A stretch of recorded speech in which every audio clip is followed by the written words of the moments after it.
30 years ago today, KLAS aired a live interview with an anonymous man who made some really astonishing claims. He alleged that the U.S. military was secretly studying alien technology out in the Nevada desert near a base that is now very well known all over the world, Area 51.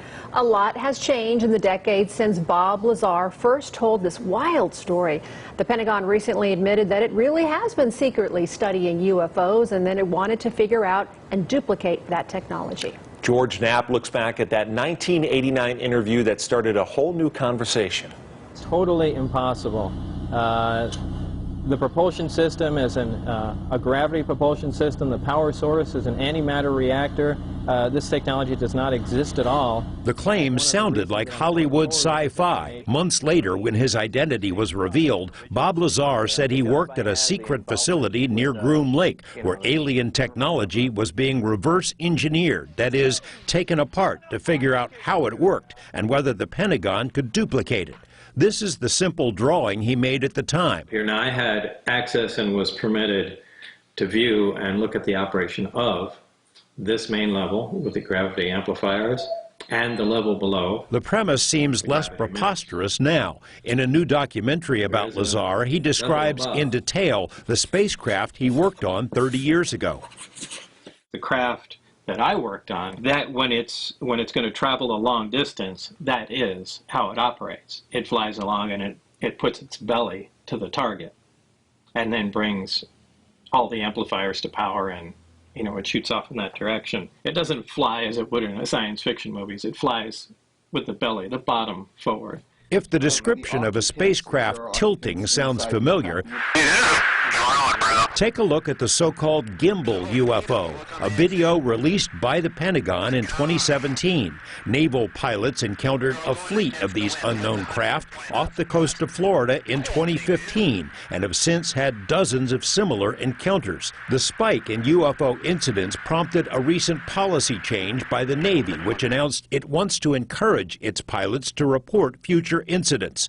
Pentagon officials reluctantly admitted to the New York Times 17 months ago that the military has secretly studied UFO incidents, in part so it might figure out the technology. In the gimbal video, there's a mechanistic turn against the wind without deceleration.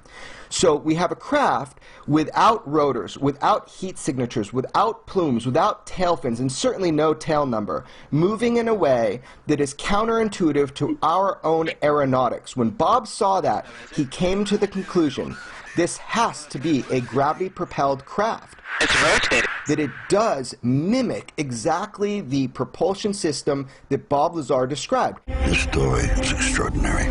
Jeremy Corbell directed the Lazar documentary, but he also broke the story about another now famous UFO incident, the 2004 Tic Tac encounter. The Navy pilot who engaged the Tic Tac, Black Aces commander Dave Fravor, has said he doesn't believe the astonishing craft was made on Earth, that the propulsion might be anti-gravity.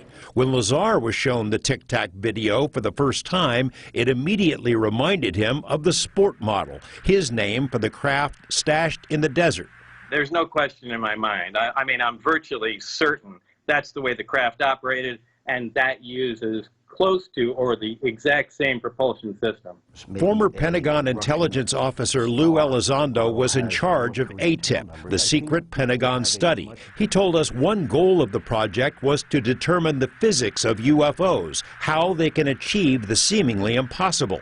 The military came to believe the craft relied on special metamaterials, stuff that can't be made with known technology. Lazar made similar claims decades ago and was ridiculed. Now the Pentagon is on the same page. Where the study of UFOs did not end in 1969 with Project Blue Book. In fact, that was a lie, and it is now an admitted lie by our own Pentagon. We are living in a world where it is understood that there are craft technologically advanced from unknown origin that are performing maneuvers that far exceed anything of human technology.